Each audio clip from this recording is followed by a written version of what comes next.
Amables televidentes, estamos ya en contacto con ustedes por el canal 21, el canal de la información.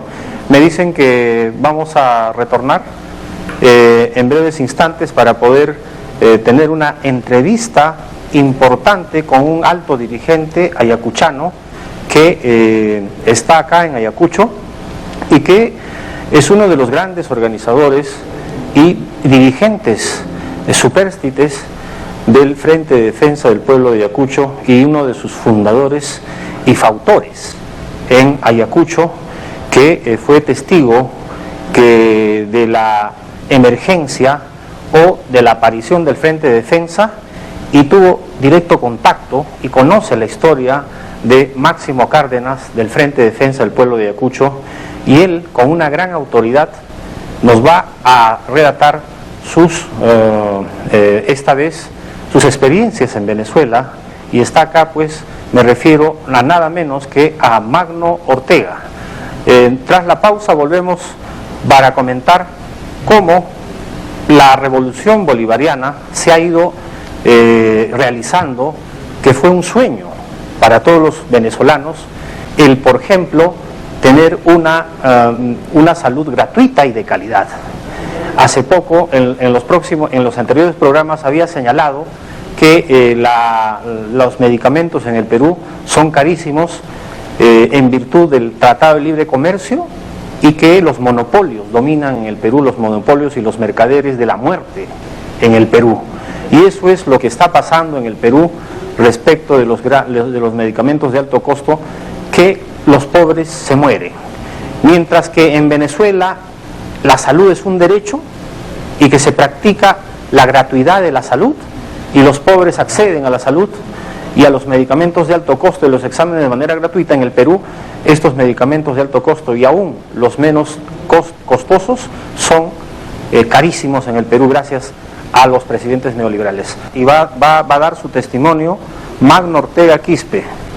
Es uno de los grandes líderes históricos del Frente de Defensa, y que gracias a su capacidad de organización ha podido conseguir viajar a Venezuela, y ahora es un gran latinoamericanista. Él va a dar su testimonio y va a confirmar, pero veamos cómo los medicamentos de alto costo, amables televidentes, en el Perú prácticamente es imposible, por ejemplo, conseguir un medicamento contra el cáncer, entre otros, y también es imposible conseguir, por ejemplo, a un bajo costo, el medicamento contra el SIDA, el medicamento contra el cáncer, valga la redundancia. Veamos cómo en Venezuela estos medicamentos también son gratuitos. Y gratuidad en los medicamentos y tratamientos de alto costo ha sido ponderada por los ciudadanos. Más de 16.000 pacientes son atendidos mensualmente solo en una de las farmacias de la ciudad. Todos los meses sin falta, Virginia atraviesa la ciudad en busca de los medicamentos que le permiten enfrentar el cáncer de seno que padece. Dice que como nunca antes sintió tan cerca al hombre, al ser humano, al presidente que hoy rige los destinos de su país, su comandante Hugo Chávez Frías, el mismo que como ella libra una batalla con dignidad por la vida. Me siento bastante bien, porque gracias a Dios recibo mi medicamento mensualmente, y mira, si no hubiese sido por esto, ya yo estuviera muerta, porque de verdad el sueldo que yo me gano no me da para comprar todos los meses este tratamiento, porque los tratamientos son bastante costosos, y gracias a Dios que el gobierno nos lo da gratis. Gobierno que para Virginia y el resto de pacientes de alto costo de este país es el artífice y defensor de una política de igualdad, inclusión, pero ante todo, respeto a la enfermedad, a su familia y el diagnóstico. Más de 16.000 pacientes que luchan por su vida mes a mes y que reciben un tratamiento integral de su enfermedad dan fe de esto. Según mi médico, estos medicamentos son súper costosos, que es algo que uno no puede cubrir, pues. Pasan de los 10 millones, 8 millones el tratamiento, cada tratamiento que me ponen mensual. Y bueno, y me lo dan acá gratuitamente. En los últimos 13 años. La revolución bolivariana incrementó en un 1.533% la inversión en salud pública. Ello representa un 7.8% del Producto Interno Bruto. Le ofrecemos este servicio de medicamentos de alto costo a todos aquellos pacientes de enfermedades crónicas catastróficas, sean o no cotizantes del Seguro Social, garantizando este precepto que está en nuestra Carta Magna. Aquí vienen sin ningún distingo ni de edad, ni de sexo, ni de raza. Esta política en materia de salud beneficia a más del 90% de los sectores menos favorecidos de la sociedad, lo que marca una profunda diferencia con las políticas desde los gobiernos neoliberales en América Latina. Bueno, este es los bajos costos, los medicamentos de alto costo que cuestan gratuito en Venezuela. En el Perú, gracias al modelo neoliberal, los medicamentos de alto costo, sea para enfermedades crónicas que cuestan carísimo, y son mucho más caros, gracias a los mercaderes de la muerte. Y que si de seguir este modelo neoliberal, vamos a seguir teniendo medicamentos mucho más costosos, y los peruanos y los sueldos que ganan son sueldos de hambre, y solamente tienen que esperar la muerte los peruanos, porque en el Perú es un privilegio, repito, y tienen que morir por falta de medicamentos de alto costo. En cambio, en Venezuela ya es un derecho, y los venezolanos tienen derecho a la vida. En el Perú no tienen derecho a la vida. Estamos con Magno Ortega, quien nos va a confirmar sobre sus experiencias en Venezuela. Después de un buen tiempo retorna al Perú Magno Ortega Quispe. Magno, ¿cómo estás? Muy buenas noches, Pedro, y a los televidentes también, y agradecerte esta oportunidad que me das para dar un testimonio de vida sobre el proceso de la revolución venezolana, proceso del cual estoy participando. Y mira, seguramente a mucha gente le sorprende ver esta información de Telesur, que lo estás repitiendo en esta oportunidad. Así es. Y así como el derecho a la salud es completamente gratuita para el pueblo venezolano, pero también para los que no somos venezolanos. Hay gran cantidad de colombianos en Venezuela, peruanos, somos más de 250.000 peruanos que residimos y trabajamos en Venezuela, y así de muchos otros países, indocumentados, un porcentaje importante de hermanos de otros países de la patria grande, pero que igual accedemos gratuitamente a los servicios de salud, Pedro. Ahora, dinos tu testimonio. Tú llegaste a Venezuela, y por si hay personas incrédulas, ¿no? Puede que piensen que los videos son direccionados o son simplemente una propaganda. Tú, cuando llegaste a Venezuela, sufrías de algún mal. Me dijiste, por ejemplo, que te hiciste tratar en los hospitales estatales de Venezuela. Claro, mira. ¿Qué nos puedes contar, así resumidamente? Mira, en primer lugar, cuando yo llegué a Venezuela, y hasta ahora soy indocumentado, y antes de trabajar en una empresa del Estado, he hecho uso de los servicios de salud que brinda el Estado venezolano. O sea, solamente con mi pasaporte voy a un centro de salud, los CDIs, y por vez primera en mi vida me hice un chequeo de todo el cuerpo, de la cabeza a los pies, gratuitamente, sin ningún pago.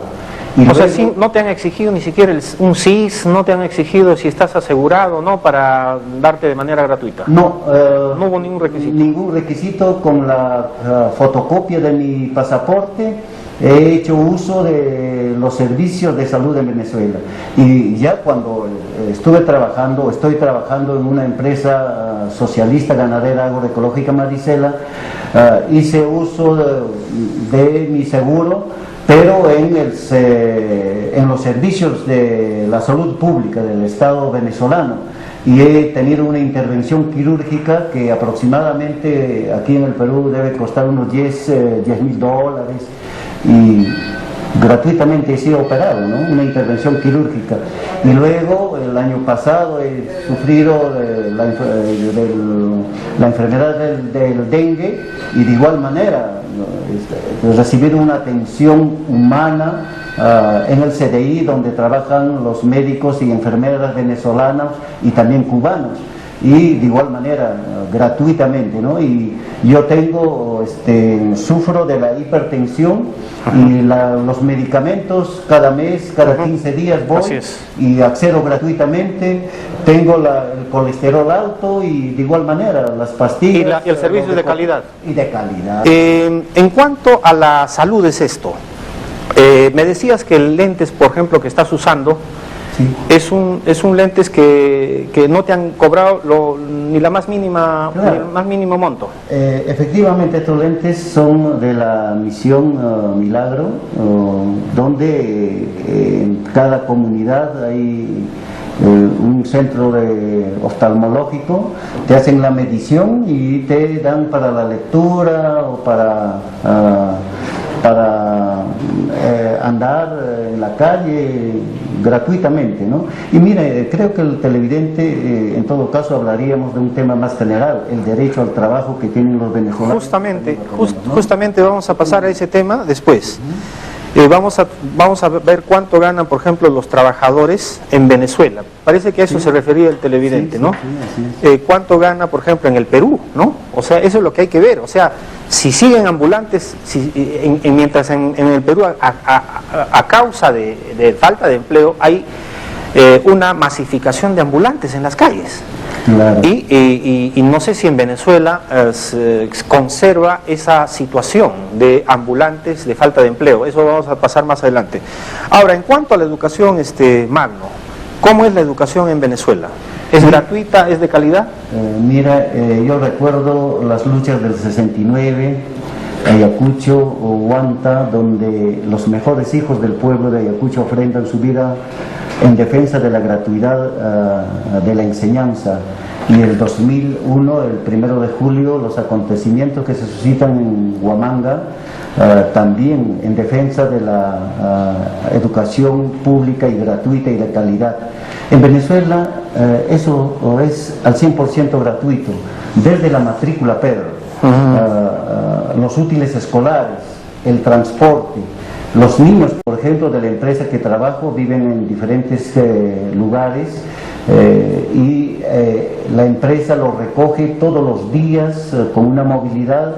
Toman su desayuno, almuerzan, toman su lonche y luego vuelven a sus casas, y eso completamente gratuito. Sus mochilas, sus uniformes, sus implementos o buzos de deporte, todo completamente gratuito, ¿no? Los textos escolares, los libros, en fin, una educación al 100% gratuito, ¿no? Ahora sí existe los colegios, que son los liceos, las escuelas privadas, pero que la gran mayoría de venezolanos hacen uso de los centros educativos, o de las escuelas, liceos, universidades, institutos del Estado que ofrecen su servicio gratuitamente, ¿no?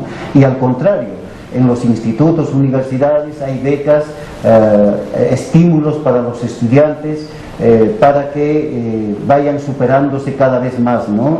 Y por ejemplo, en la empresa que trabajo, en la ESGA Maricela, aproximadamente 30 trabajadores, obreros y administrativos siguen estudios superiores en los institutos y en las universidades, y los días que van a sus clases se les da los permisos sin descuento alguno, ¿no? Entonces, en cuanto a los sueldos, ¿en Venezuela ha mejorado los sueldos respecto del Perú? Mire, el proceso venezolano, el proceso de la construcción del socialismo bolivariano del siglo XXI, el socialismo del siglo XXI, está otorgando todos los derechos a los ciudadanos y ciudadanas venezolanos, ¿no? Entonces, ya estamos constatando que la salud es gratuita, la educación es gratuita. Ahora, los derechos laborales de los trabajadores, hace más de un año, se ha promulgado la ley orgánica de los trabajadores y trabajadoras, ¿no?, en la que las horas de trabajo se van reduciendo, ¿no?, paradójicamente, mientras en los países altamente desarrollados como Grecia, España, Inglaterra, Estados Unidos, los trabajadores están siendo recortados en sus derechos y laboran más horas de trabajo. En Venezuela se va recortando de 45 horas semanales a 40 en el día, y en la noche de 40 a 35 horas, ¿no? Entonces los derechos de los trabajadores están protegidos y ejercen, ¿no? Mira, una cosa que te voy a contar, Pedro, sí. Los aguinaldos es 3 veces más del sueldo, ¿no? Por decir, tú ganas 1.000 y en diciembre recibes 4.000. Ha mejorado la situación de los venezolanos, porque si hay una salud gratuita y de calidad y una educación gratuita y de calidad, prácticamente los venezolanos tienen un plus de ganancia para poder mejorar su situación y estar en una situación de bienestar, lo que en el Perú no existe eso. Magno, cuéntanos sobre la vivienda. ¿Cómo es la vivienda en Venezuela? Por ejemplo, una persona en extrema pobreza, ¿puede tener el derecho de tener una vivienda?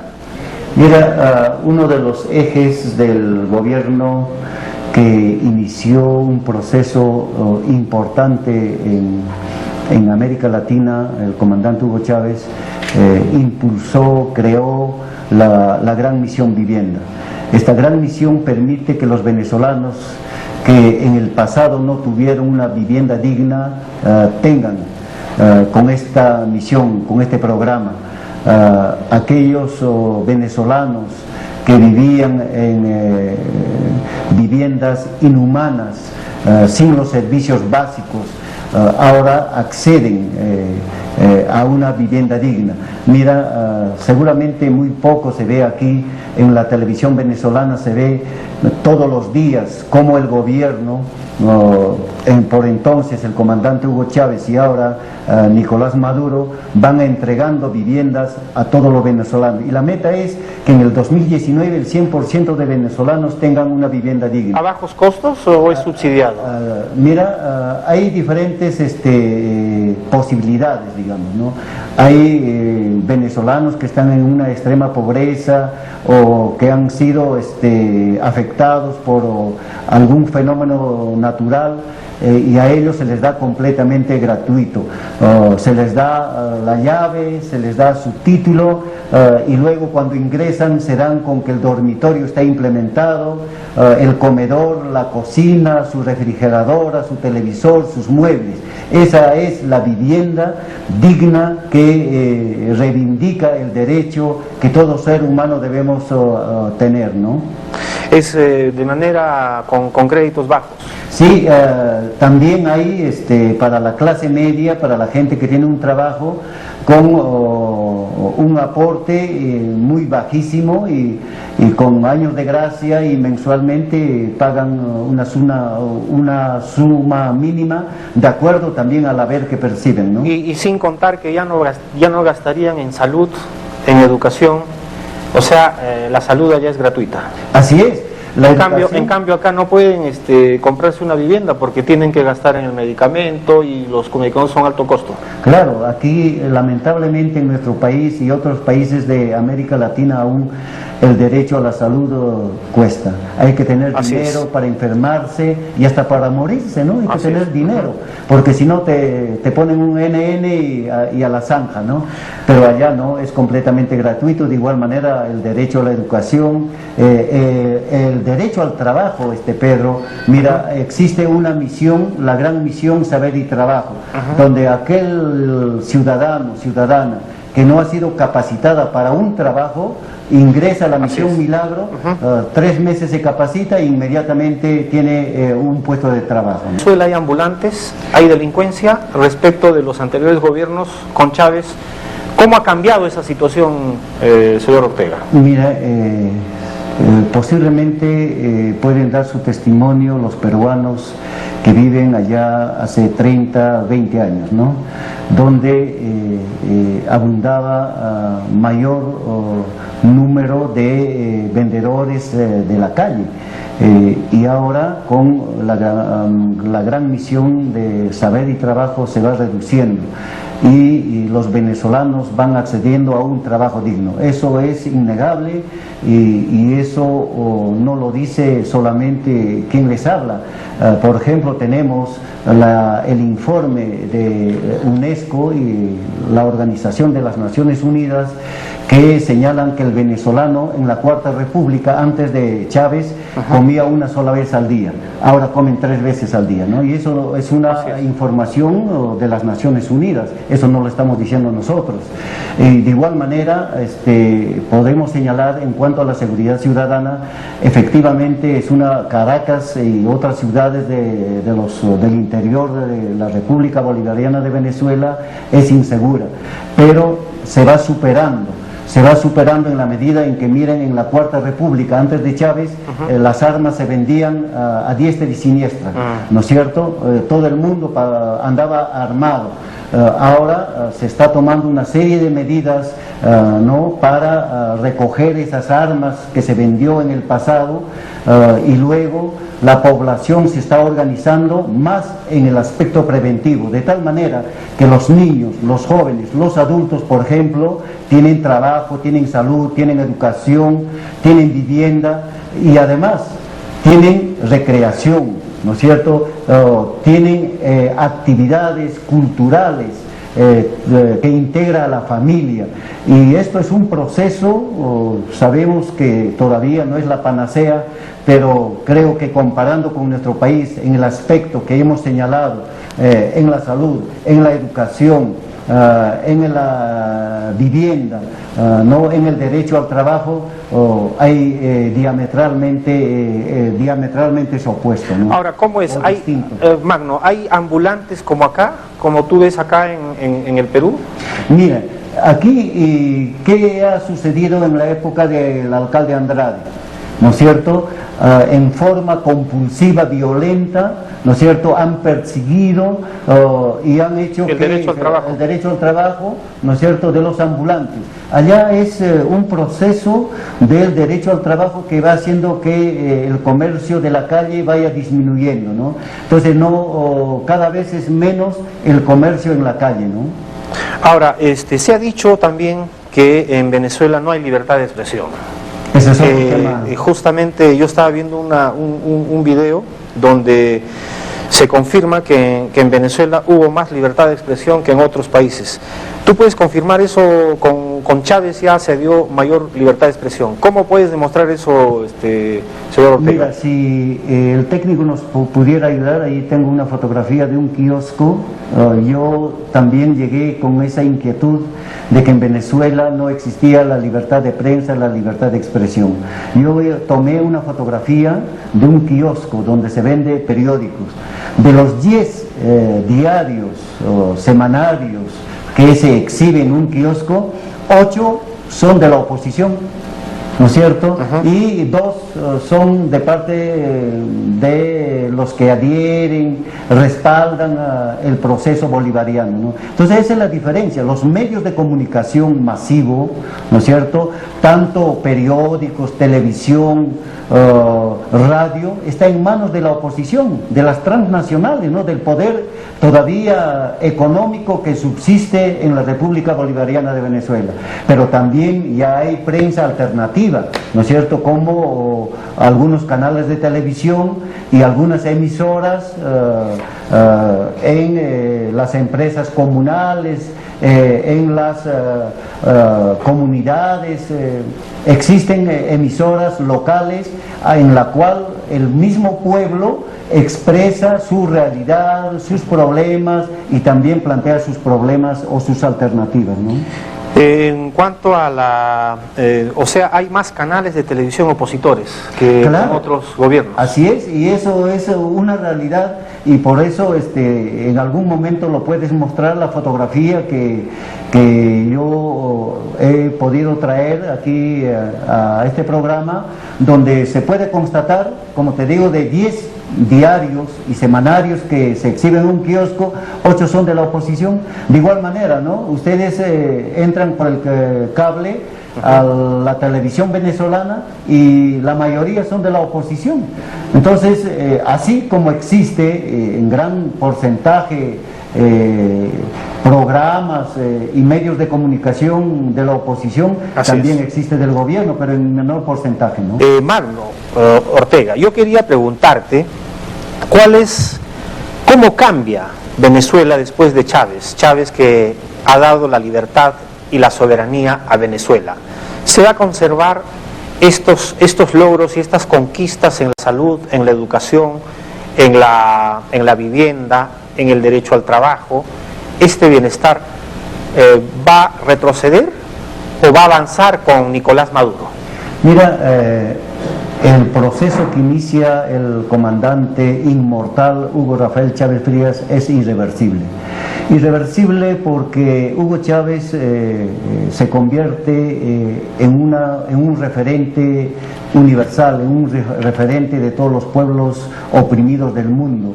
A partir del 27 de septiembre del 2011, en un mensaje a la 66 sesión de la Organización de las Naciones Unidas, donde él deslinda la caducidad de las Naciones Unidas y otros organismos como la OEA, ¿no? Y propone una alternativa de crear el surgimiento de una nueva organización internacional que permita la actuación y el tratamiento en igualdad de condiciones de todos los países, tanto desarrollados y subdesarrollados como el nuestro. Y el proceso está garantizado, Pedro, porque los cimientos y todo el avance que ha dirigido el comandante Hugo Rafael Chávez Frías son el soporte. Por ejemplo, tenemos en el aspecto de la producción, la industrialización de Venezuela, tenemos la soberanía alimentaria, donde hay avances importantes en la agricultura, desde una visión agroecológica en cuanto a la ganadería. Todos estos aspectos que creo yo que son el soporte del proceso de la revolución bolivariana, que fundamenta su economía no solamente en el petróleo, sino que también está buscando otras líneas o otros ejes para darle el soporte de la sostenibilidad de su desarrollo.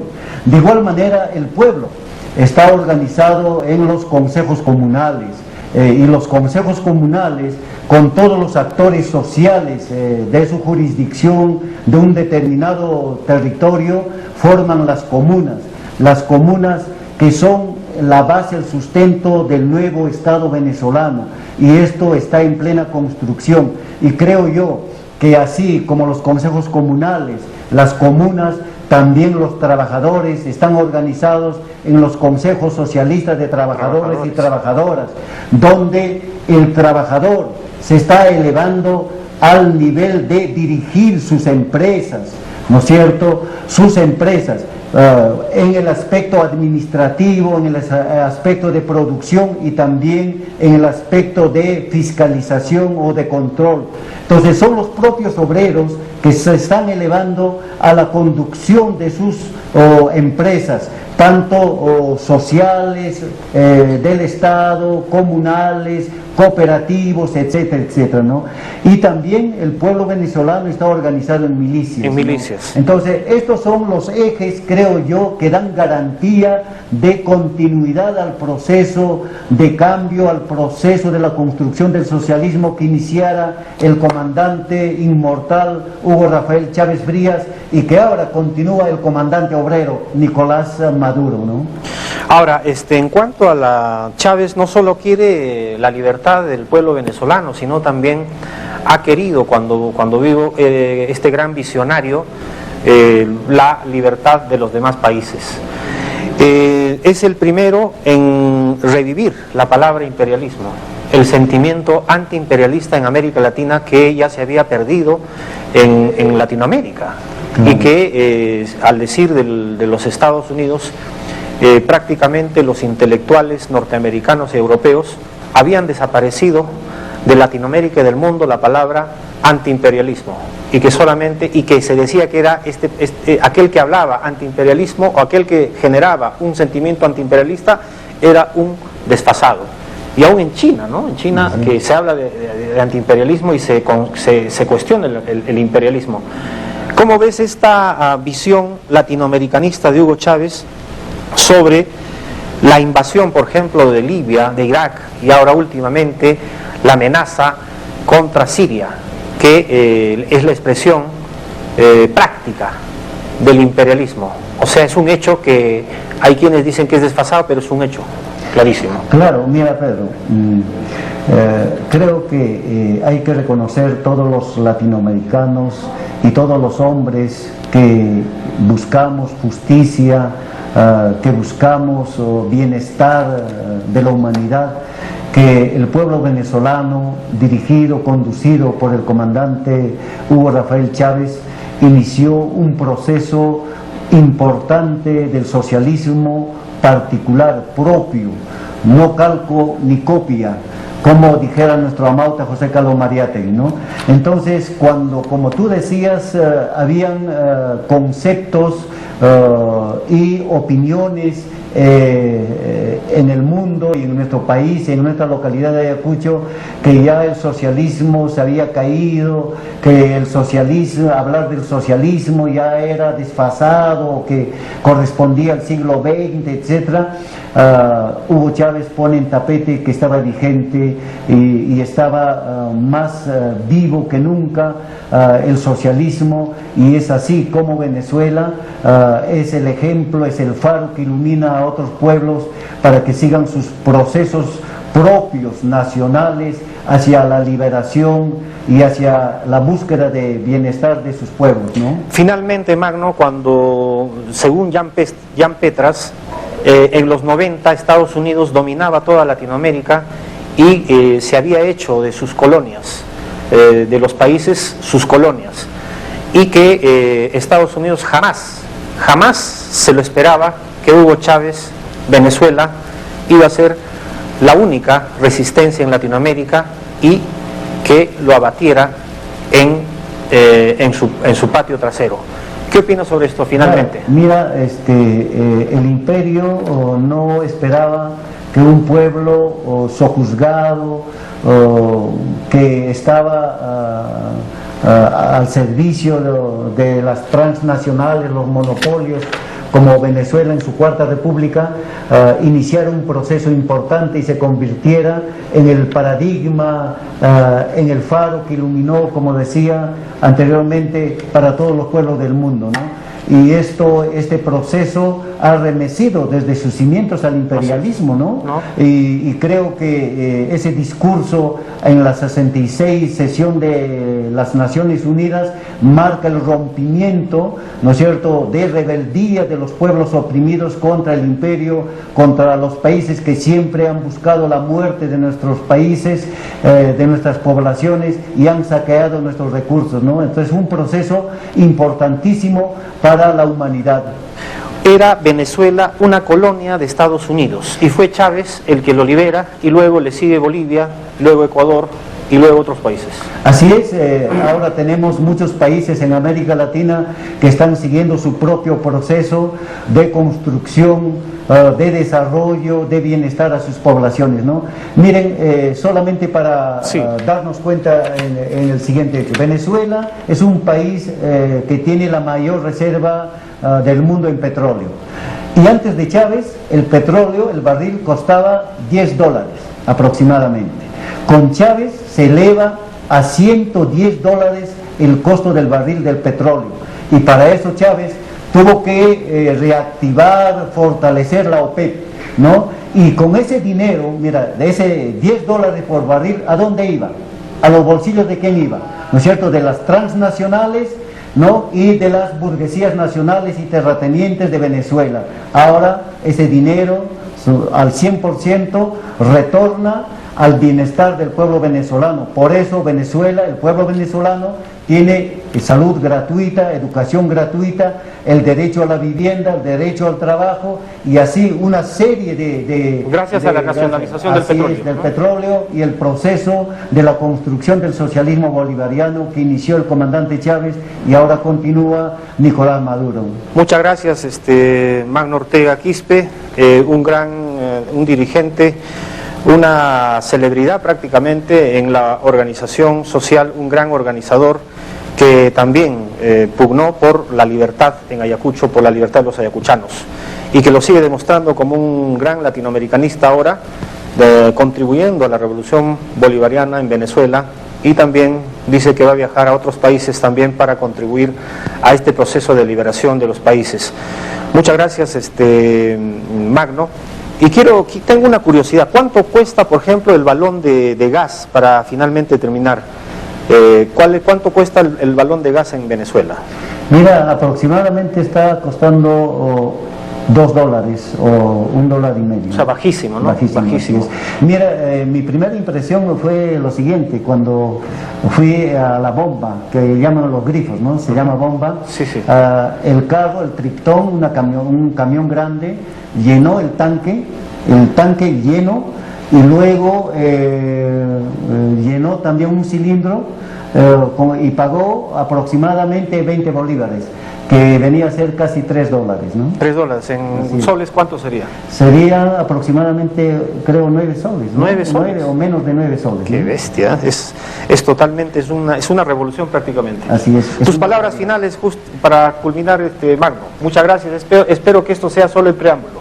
Muchísimas gracias, Pedro, y a este canal de televisión por permitirme dar un testimonio de vida, de un proceso en el que estoy participando como trabajador de la empresa socialista ganadera agroecológica Maricela, una empresa que lo formó el comandante Chávez y era una empresa, como decir, la niña de los ojos del comandante, y que ahora está pasando a otra etapa en el aspecto de producción y administración. Y de igual manera, un abrazo, un saludo a todos los dirigentes que lo tenemos en nuestra memoria: Máximo Cárdenas Ulca, Factor Ramos, Carlos Alarcón Tipe, Máximo Mancilla, al profesor Valerio Riveros, un abrazo, que el día de antes de ayer ha retornado de Lima después de haber sido sometido a una operación por un accidente que sufrió, y a todos los dirigentes actuales y a las generaciones que se van forjando y van asumiendo en nuestro pueblo el liderazgo en los frentes de defensa distritales, provinciales, a todos ellos mi admiración, mi reconocimiento y mi aliento para que sigan luchando por los derechos del pueblo de Ayacucho y el pueblo peruano. Muchas gracias, Magno. Estuvo con nosotros Magno Ortega Quispe. Él es el ex dirigente del Frente de Defensa del Pueblo y que también estuvo participando en muchas reclamaciones del pueblo cuando conculcaban sus derechos, y ahora también participó en las elecciones de Nicolás Maduro y contribuyó al triunfo de Nicolás Maduro. Y estos dirigentes necesitamos en toda Latinoamérica.